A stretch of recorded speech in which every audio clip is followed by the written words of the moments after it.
It is time of crisis, and in the time of crisis, Egypt do not really have the luxury of looking good in front of the foreign or Western countries. And what is really important is the future of this country. Yes, indeed, today is an important day, and the announcement of the SCAF is an important announcement. Today we will be discussing this new announcement, and we have for discussion Mr. Tahir Al-Sharif, Secretary General of the Egyptian-British Chamber of Commerce. Thank you very much for joining us. Pleasure. And Dr. وليد الحداد, political researcher and analyst. Thank you very much for being with us. Thank you. Let me start with, how did you receive the statements of the SCAF today? So actually, I'm not surprised, by the way.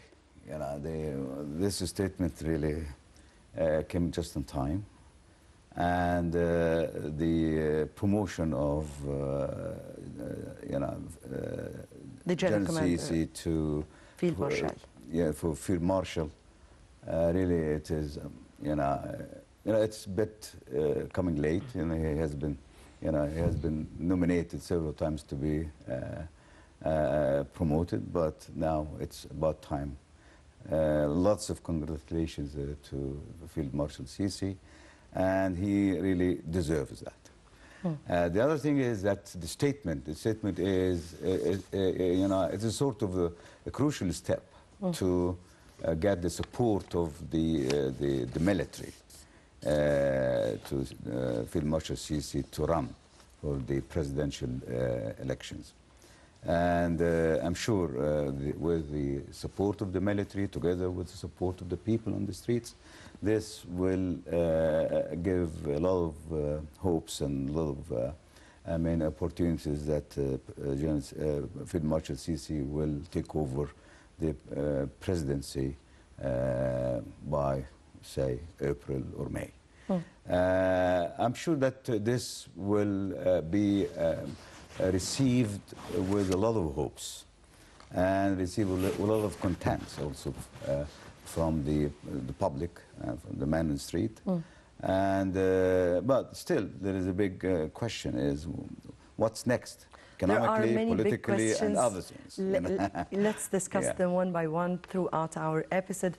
Dr. Haddad, how did you receive the statements by the Supreme Council of the Armed Forces today? I agree with Mr. Tahir 100% that we didn't be surprised that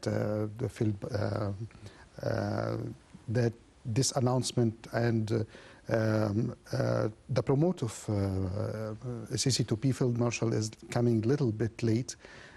Since the revolution of 30th of June, people is asking to promote him to Field Marshal, as what he did already for the revolution in the 30th of June.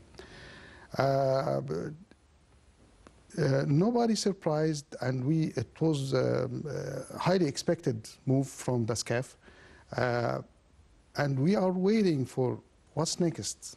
We need his program to lead this country. We need what he's planning for this country politically and economically, and what he's going to do for the problems. The question right now is not what he is going, because if Field Marshal Sisi decided to nominate himself, because so far he himself did not decide whether or not to nominate himself as a hopeful presidential candidate, but if he decides, then what would be his program along with other candidates, and what should be the program's basis? And that, of course, would be part of our discussion here.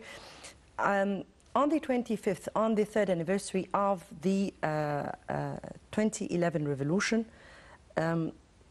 people reflected their cheers for the revolution itself, but also they called for Al-Sisi to nominate himself, and that was very much reflected in many posters.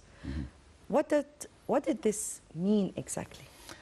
To be honest, I was not very much convinced that those people or those hundreds and thousands and millions who took the streets the day before yesterday, they went to celebrate the 25th of January.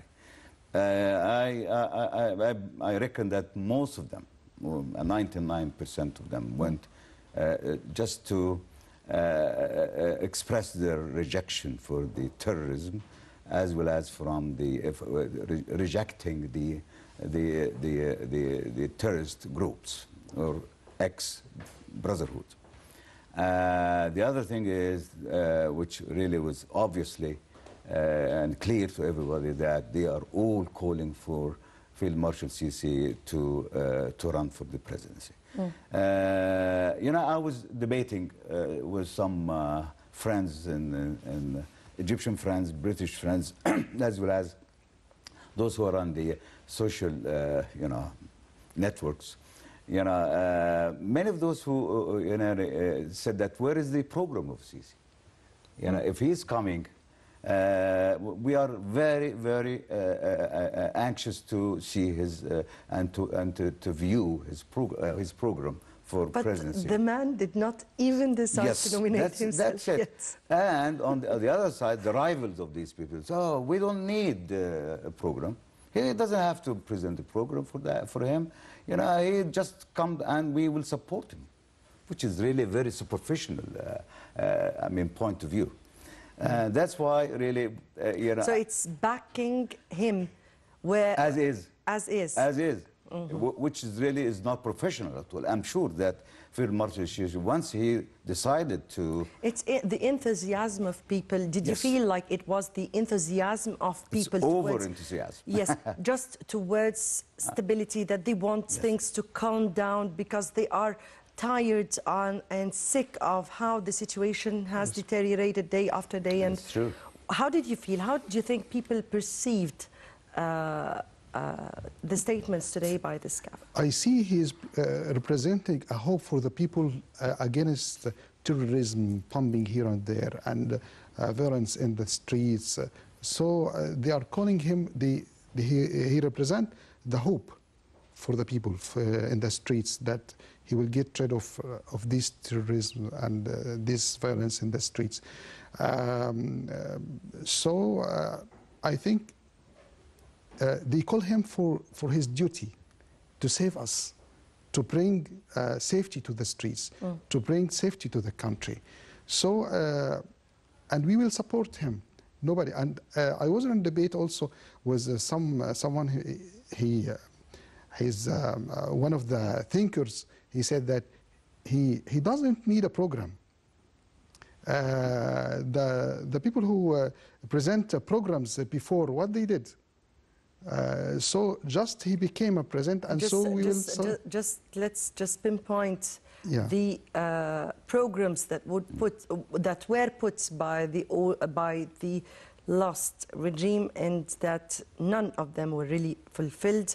No Renaissance program, no $200 billion that came into the country, no bread and social justice. Not even the traffic was even better. Actually, it wasn't programs. It was empty slogans. Exactly. Yeah, they said that we will do so and so to bring the votes, and so when they came to the regime, they did what we saw. Exactly. And then, since you are speaking about programs, so it's very important to speak about what should be a presidential program accepted by people, because we are here differentiating between people who are very enthusiastic towards stability. They just hope for a better tomorrow for their own lives, and that's it. They just want to live. And between others who have the luxury of thinking of how the future in the long term would turn to. So what kind of programs should really be put by a presidential hopeful in all phases, and it would be accepted and also believable? Let me put myself in the shoes of those who are preparing the program for the coming president, whoever that president is, whether he is Field Marshal Sisi or one of his rivals or potential rivals. You know, I would divide the program into two main sections.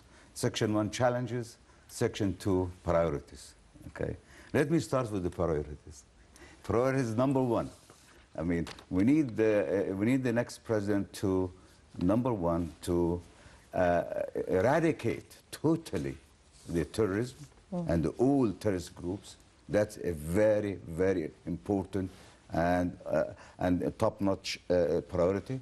Number 2, to restructure the presidential institution, which is really gone since the time of Morsi. No presidential constitution. And number 3 is to prepare a civil vice president. We need a civil vice president that's in order after 4 years or 8 years to take over, the country. Number 4 priority is to appoint a professional cabinet. Yes. Those are the 4 priorities. You mean here in what we can call administration, real administration, choosing the right persons in the right posts so that they can really accomplish their missions. If we go to challenges, we are mainly challenges are strategic and security challenges. Number 2, political challenges. And number 3, maybe 3 comes before 2, which is economic challenges. Those are, if I'm the shoes of those who are writing or proposing the program of the new president, I would go through all these challenges and priorities. If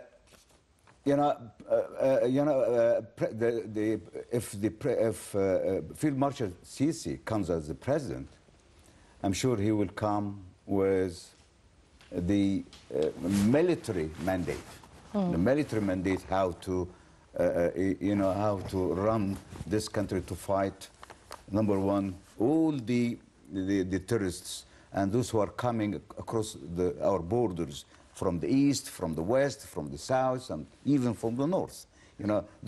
We are surrounded by risks and dangerous potential attacks coming from everywhere. Okay, so that's number 1. Number 2, we need to turn the country into a real civil state.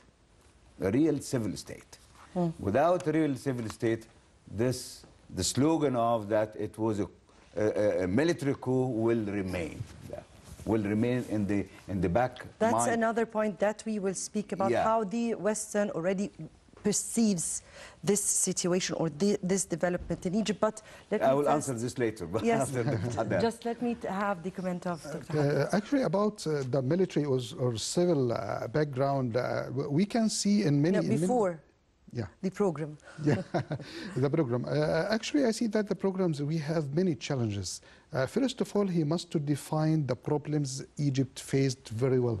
He said that to make the evidence that he realized what the problems Egypt face and to convince the people that he knows what's the problems in Egypt, what's our situation right now, what the resources we have, what the challenges we are facing to utilize these resources, even human resources, natural resources, and so. Actually, we have also the administration reform, not only to put the right person in the right place, but also we need a totally administration reform. We saw that after the revolution, many people make demonstration in the streets. They need that to work in the government. They want to work into the government, and the government respond